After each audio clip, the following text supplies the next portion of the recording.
ರಾಜ್ಯದಲ್ಲಿ auto LPG ಆಗಿರ್ಬೋದು gas cylinder ಸಮಸ್ಯೆ ಹೆಚ್ಚಾಗ್ತಿದೆ. ಇದು ರಾಜ್ಯ ಸರ್ಕಾರದ ಸಮಸ್ಯೆನ ಕೇಂದ್ರ ಸರ್ಕಾರದ ಸಮಸ್ಯೆ? ಇದು ಪ್ರಪಂಚದ ಸಮಸ್ಯೆ.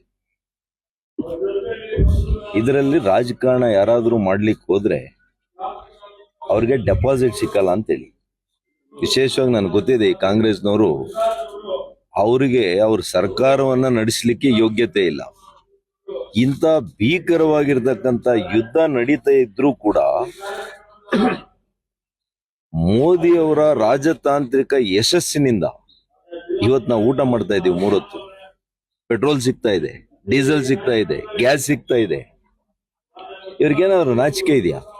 ಇದರೆಲ್ಲ ರಾಜಕಾರಣ ಮಾಡೋದು. ಕೋವಿಡ್ ಅಲ್ಲಿ ರಾಜಕಾರಣ ಮಾಡಿದ್ರು, ಇಂಜೆಕ್ಷನ್ ಅಲ್ಲಿ ಮೋದಿ ಇಂಜೆಕ್ಷನ್ ಅಂದ್ರು.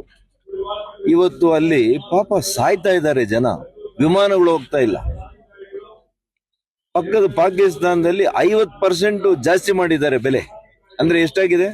300 ರಿಂದ 400 ರೂಪಾಯಿ ಆಗಿದೆ ಪೆಟ್ರೋಲ್ ಡೀಸೆಲ್. ಹಾಗಾಗಿ ಇದೆಲ್ಲ ಕೂಡ ಎಮರ್ಜೆನ್ಸಿ ಸಿಚುವೇಶನ್. ಇವೆಲ್ಲ ತುರ್ತು ಸ್ಥಿತಿ.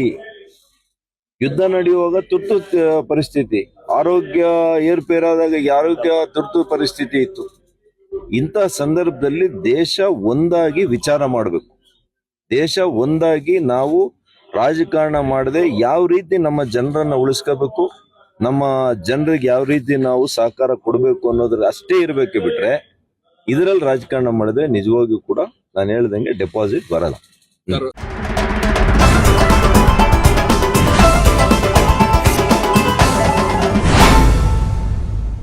ನಮಸ್ಕಾರ, ಪ್ರಜಾವಾಹಿನಿಗೆ ಸ್ವಾಗತ. ನಾನು ಕಾಮಿನಿ ಮಾನೆ.